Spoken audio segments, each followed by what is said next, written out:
January 1, 2023, Marcus Giavanni here. Excuse me. True Metaverse by Marcus Giavanni. When you understand the Metaverse, folks, it's going to make Denver the most powerful city and county of Denver in the world. We're going to replace me, I'll go to mayor, with the brainiacs of Denver. See, what Denver is doing now, the voters, they're the new HR department. And that's how you have to look at yourselves. You got to think about in the 18, 28, and 38-year-olds. You got to hurry and do this so that we can throw it off war. I don't want any of you guys to die. My son's in the army, and I don't want him to die, man. He's been telling me, drawing pictures since he's 4 years old. He knows, and he gets it from me. I don't want to know. I just don't want to know, man. Even though I know, I don't want to know. And my thing is to not try to show you guys in a way where you don't get freaked out. Because this is some very highly advanced stuff, but if you keep it simple, believe what I tell you, believe what you see. And everything I do, man, is just whoosh. See that book open right there? It's a Bible. It's opened right at the book of Matthew. And am I a religious man? Yes, holier than you can ever imagine. Have I made mistakes? Oh yeah, that's how I got here. Have I been persecuted and treated like an alien? Absolutely. Was my adopted, very generous, strict, Irish Roman Catholic, Republican military family from Brooklyn that migrated to Phoenix, Arizona when my father served in the Korean conflict as a staff sergeant in the United States Air Force at Luke Air Force Base. My dad was a hero to a lot of people, folks. A lot of heroes. And I tasted white privilege, my dad's white privilege. Working your ass off, feeding 7 children, giving them some materialistic side effects that keeps us all at bay and our friends all jealous and wondering who the fuck we really all were. There were rumors going around that my dad was a special agent. Crazy, because we had people, sometimes parties, that would have security and police and big black sedans parked outside my dad's home. We lived across the golf course. John F. Long was my dad's friend, and he sold my dad his office building. John F. Long, go look him up. My dad gave a lot. My dad was just badass, man. He used to tell I go, Dad, why do you help all these people? I mean, I could be getting some really cool pants, son. You want those things, you're going to have to buy them yourselves. I'm only going to be able to, my job is to keep you to where you can get to a point where you can take care of yourself, because I'm not going to be here forever. I'm like, wow, Dad, why do you got to say that? I'm only 7. And so I went to work selling candy. I was the only one that sold candy out of 7 children. My brother David was too busy being a athlete, and he was superb. Was in all the newspapers as a swimmer. Went against Mark Spitz. They tried to make him the next Jim Thorpe, and he didn't want anything to do with it. He's like, man, I'm Dave Nelson. I don't know who this trying to make me. I'm Dave Nelson. That's a Patsy Indian that's adopted in a very strict Irish Roman Catholic Republican military family that's mother went because I had such bad club feet. This is my brother David talking. He had such bad club feet, the doctors said nobody wanted to adopt him. And I don't know where he went. I just get really sad, and I think about my brother David and how people treated him, man. And if he wasn't an athlete, he would have went to prison for killing people. But he told me the reason why he doesn't do that.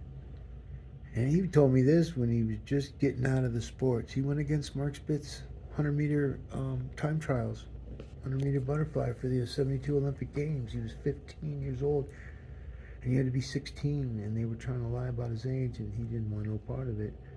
My brother never lied to nobody, man. And I never seen anybody kick his ass, and I've seen few cowboys take him on. And that was the worst thing those cowboys could have ever did. And the cops came, they told David to go home.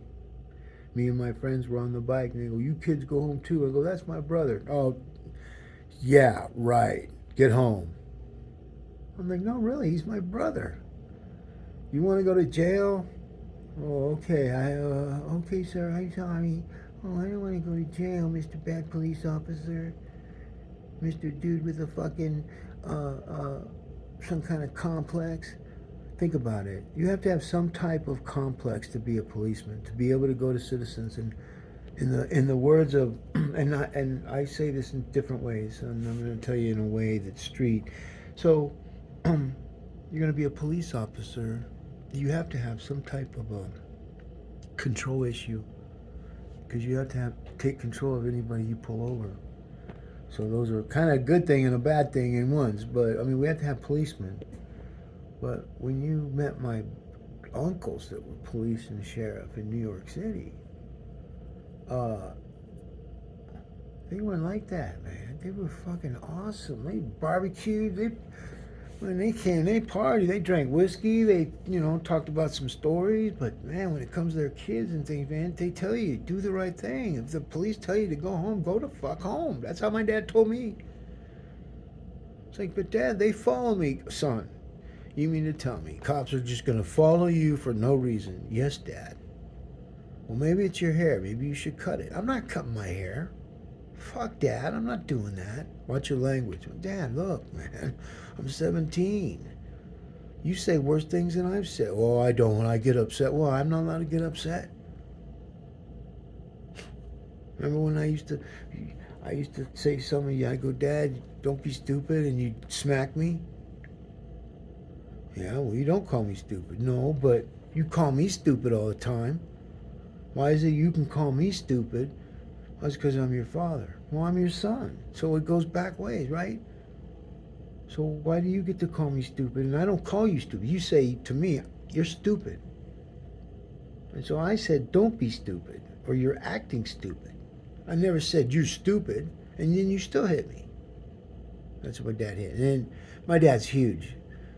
His slapping, I mean, you got big ass hands, man. I mean, when he slapped me. It's the way it was. You just didn't talk to your dad that way. But I tried to get him in his engineer thing that he got into. I noticed that when he started working this, he got into this weird dude, man. Like, whoa, is this guy? When he'd go to his desk, I'd go just sit around and I'd take my toys and I'd be listening to what he does. Like, fuck, I'm gonna find out what's up with my dad. He was a reliability engineer. Look what I am doing now. I don't even remember all the stuff he said. The first time he brought home a terminal where they hooked it up to our land phone number, our regular little Mickey Mouse ears, and you put that thing in the phone. And we had like 5 phones in our house. That's why the kids that came over thought we were rich, because we had 5 phones in our house, and we had a 25-inch television. That was like the big screen, 27-inch. And my dad he's a sports guy, man. And he made sure his TVs were the best. And that's the only thing, him and his chair. Everything else went to everybody else, but those 2 things, he always had the best. And my mom always had her piano and her Wi-Fi stereo to listen to Joan Baez and Roberta Flack, and Barbra Streisand was her favorite, man. My mom could hit those notes Barbra Streisand did, and she'd do it in church. And that's why my mom said she practiced to those girls, so when she'd go to church, she'd sing. She could read. She can read sheet music. She graduated high school when she was 14. Unfortunately, she caught the mumps, and most people would think that, well, when you catch a mumps, only men can become sterile. Well, my mom became sterile, and maybe some other things. I don't know. It's the story I was told.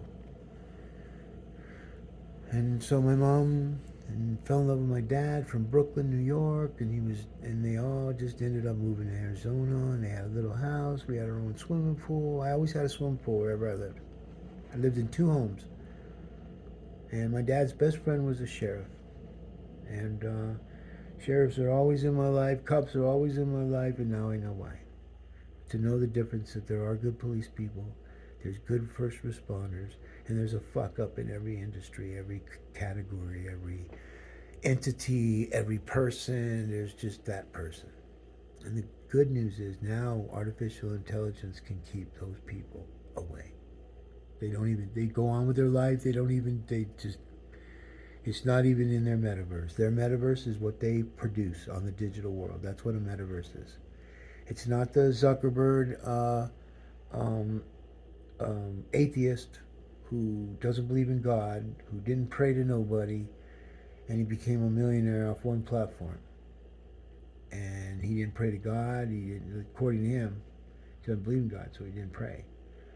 So he didn't pray to him, didn't believe in the devil, because if you don't believe in God, you definitely ain't gonna believe in the devil. So therefore, he had a free and clear mind to what God said is to do your thing. And so when he developed everything and when he came out, this is how you knew he was young and that he has flaws and that he's not a god and all that stuff that there. Um, is when he said that Facebook came out and changed its name, and every single person that came out and wrote about that had no clue because they're all lemmings and that's just what they do. And they just go and oh yeah, blah, spooge everything everywhere blah, without any kind of anything. And now it's not the way it is. Now everybody's held accountable. How do I know this? Because I write the content for it.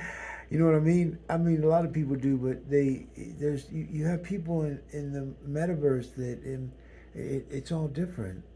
It's really all different, folks. And when you're able to go and you're mixing stories with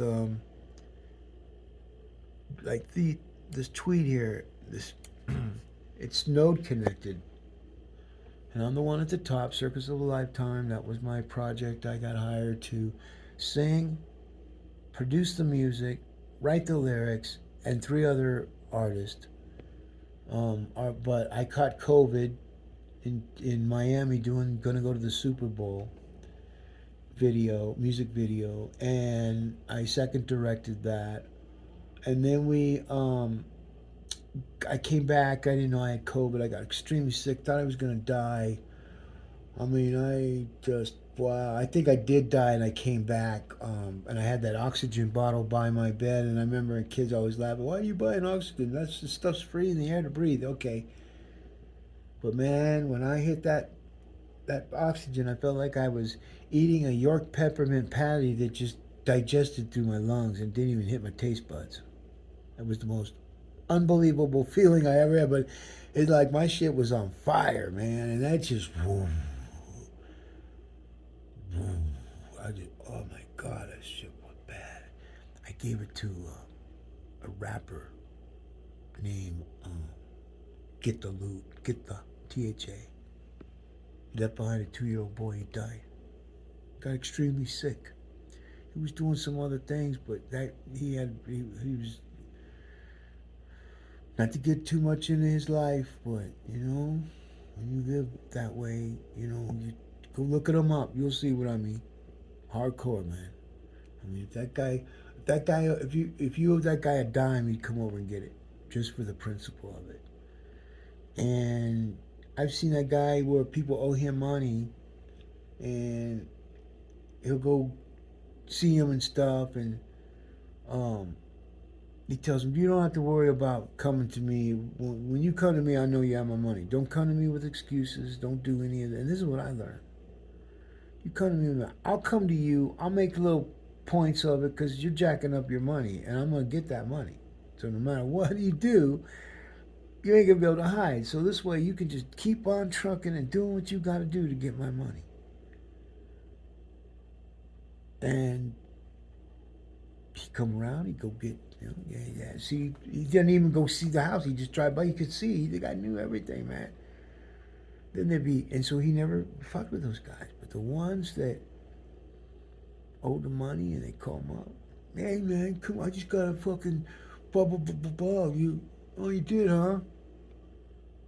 Where's my money? Oh man, I haven't been making any money of it. Well, you got money to buy the blah. Uh-oh. No, he's dead. He died of COVID. I'm sure of it.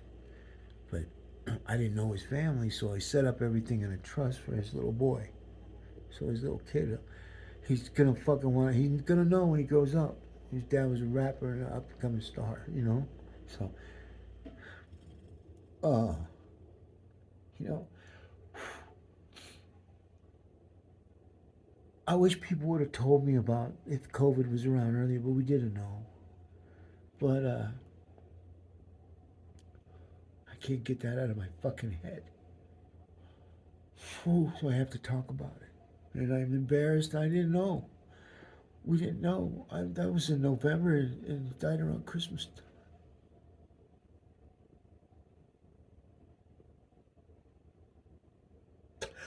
Whew. So, I'm sorry. It's just, fuck.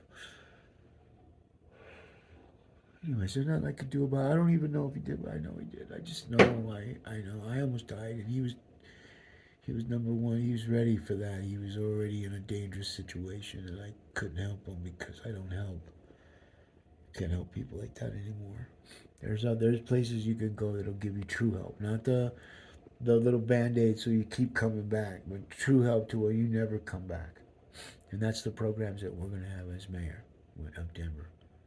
And when you think about the people that are starting to come into play in regards to the digital world and what we're going to create and what I battled that these candidates don't even give a fuck about.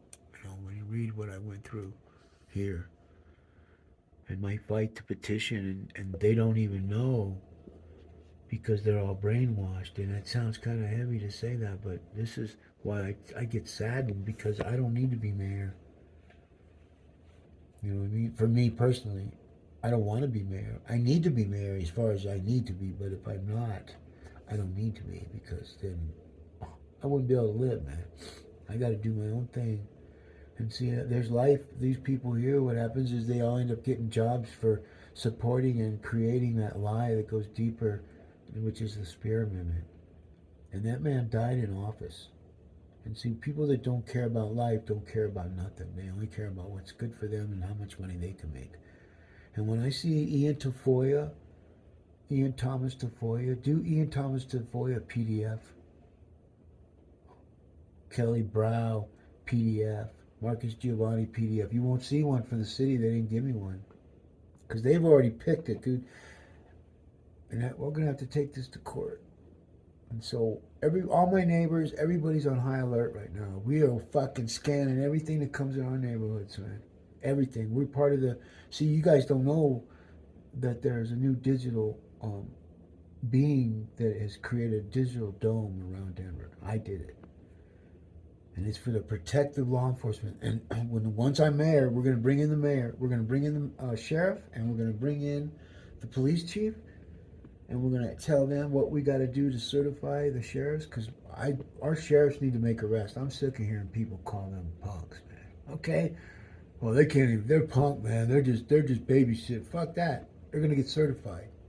And if anybody knows what that is, not only will that protect our Denver law enforcement from having to go into a jail that they have no clue what's going on when everybody in there knows what the fuck's going on. And so we get the sheriff, and the thing is and because the Denver police has been so used to doing it, they're part of the team. Has to be that way. This way, we get our sheriffs and our policemen working together, man. Sometimes they don't like to work together, but I believe that we have a way of showing them digitally how they can work together so that all their people can go home safe. Because I believe deep down inside, every single one of them want their people to go home safe. We want all of our policemen and sheriffs to go home safe. We don't want any inmates getting killed. We want them to go home safe. We want their families to come and visit them. We want to make sure they're getting everything they're promised, and that's why at the mayor's office, you're going to be able to get a hold of me. I'm fucked. You'll know. I don't hide nothing, man. You got to be able to come and find me if somebody's fucking you up somehow, some way. And if there's a line at my fucking door, I guess I'm just going to have to deal with it. But that's where we got to turn Denver around, man. We can't let these poor people keep moving into our city where they're sucking out all of our social programs that are supposed to be left over for me when I get fucking older.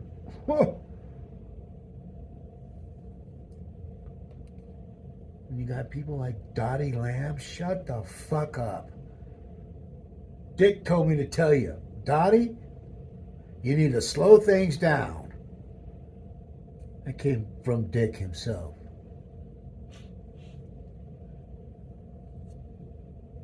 Don't be such a lamb, Dick. And then you got Leslie Harrod running in 2 different elections. She don't even know. Her people don't even know. All those people flocking to those people when the social credit system scores and rankings comes out, which they don't even know about it because they don't know what, they don't look for any, they don't research anything beyond what they're told. And that's why they can all go and vote for illegal government. And that's what happens. And this is my closing on April 4. If they vote any other way, I can guarantee you 1,000,000,000% that these folks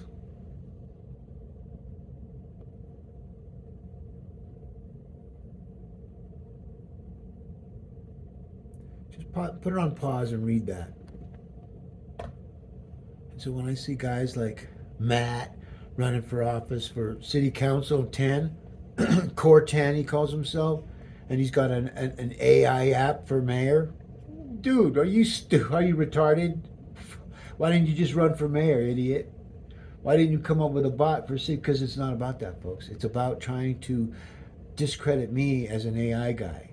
I own AIDenverMayor.com. How fucking idiots. This is how you know Denver's in some deep, deep pig doo-doo right now. And Kelly Bra, the pig with the red lips, even Obama called it that. Look it up. Look what it means. She's been making tons of fucking money while bragging about how she's, been running the only candidate that's run mayor. Yeah, and you have a history of $100 million deficit. Get the fuck out of here. I'm voting too for mayor, and you ain't it. So go put those sugar red lips on some other fucking stiff. Oh, does that hurt your feelings, folks? Hard talk? And those people need hard talk. I'm a hard talking motherfucker. I'll bring my bat, man. I don't care. I'll use my fist. When I slam down on a desk, folks, you know what it sounds like? Here's what it sounds like.